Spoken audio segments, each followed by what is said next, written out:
You're meeting with Trump's border czar next week. You also, and you came on Squawk back in March and talked about those debit cards that you were advocating to be giving to migrants. That program is ended. But I'm curious whether you think in the end that was the right decision or the wrong decision, not to end it, but to begin it.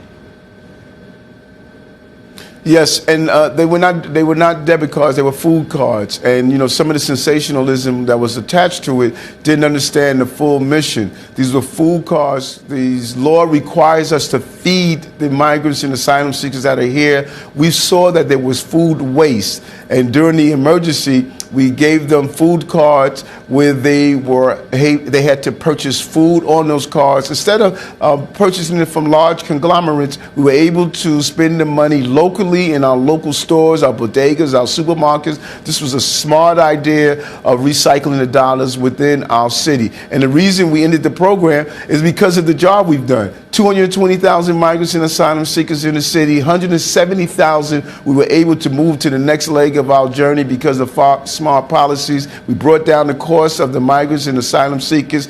This cost our city $6.4 billion that the federal government should have picked up the price tag, and they didn't. So we made the right decision. And I think now we have an administration that we can work with to further secure our borders and deal with this immigration crisis we're facing. What's been the reaction to some of your comments that you made earlier this week about immigrants and migrants that have come to the state illegally, and what may happen under a Trump administration?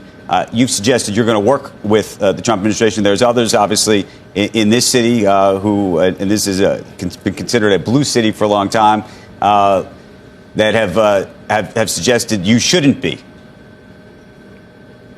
Think about that for a moment. Imagine 4 years of warring with the president and not working with the president.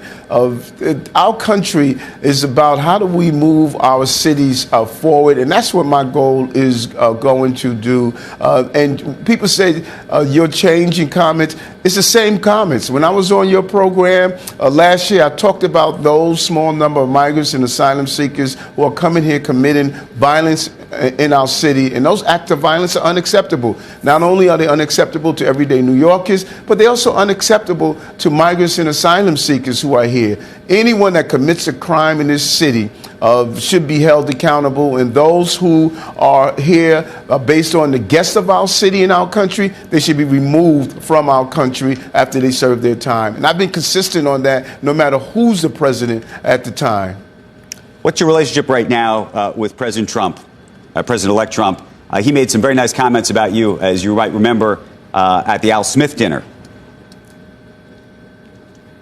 Well, I'm a nice person, so people should make nice comments about me. You know, I have a big heart. I love this city. I served it as a police officer, state senator, and the borough president. And so President Biden made nice comments about me when he came to the city. And I visited him in Washington, D.C., and talked about crime. He helped us with crime issues. I think we should have done a better job around securing our borders and not having cities pay this awesome amount to deal with a national problem. And so when I communicated with the president, it's the same thing I communicated with President Biden.